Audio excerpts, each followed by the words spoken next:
About 4 years ago, I was dying, and I ran into a couple of raw fooders, and they told me about raw organic veganism and sprouting and eating sprouts and juicing and things like that. And from the time I read Dr. Gabriel Cousens' book, There Is a Cure for Diabetes, I was off of all of my diabetic meds in 4 days. I weighed 430 pounds, and in a year and 3 months to a year and 6 months, I was down to 200. I was down to 200. I lost 230 pounds. I had diabetes, and that was gone. I was on 25 prescription medications. In 6 months, I was off of 24 of them. When my kidneys were leaking proteins into my blood system, and I was told by one doctor that I would end up on a kidney dialysis machine and that it was irreversible and that there was no turning back. And my kidneys, after 11 months, were no longer leaking proteins. And I've had blood tests on a regular basis, and they still aren't leaking protein after being involved in this for, well, minus 11 months, so a little, almost 3 years. Uh, there's still no leaking of proteins into my blood system.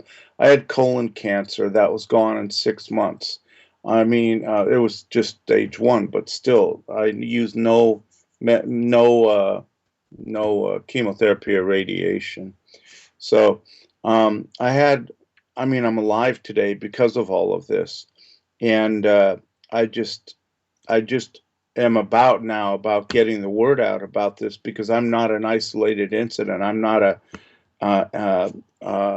something that just is. This is kind of what's normal that's happening within the raw food movement. To see these kinds of what we would call amazing healings through food. I mean, don't get me wrong. I'm not telling people to not go see their doctors. Everybody. I mean, I was seeing my doctor. Let me tell you. But the reality is that by flooding our bodies with massive amounts of nutrition, by eating a 90% to 99% raw food diet rather than a dead food diet, um, everything's twisted around today. Really, people put values on their house and their cars, and they strive to do this and they strive to do that. The value should be placed on our health so that we can live long and prosper, and we will have the houses and we will have the cars by doing that. But it's hard to explain that to people until you're in a situation where you're about to die, and then suddenly, thank God, a couple came into my truck named Dave and Yuta Whiting, and I taught them how to drive a big rig. And by the way, I was a truck driver for 11 years, and I did all this while I was trucking. I've been on numerous juice feasts.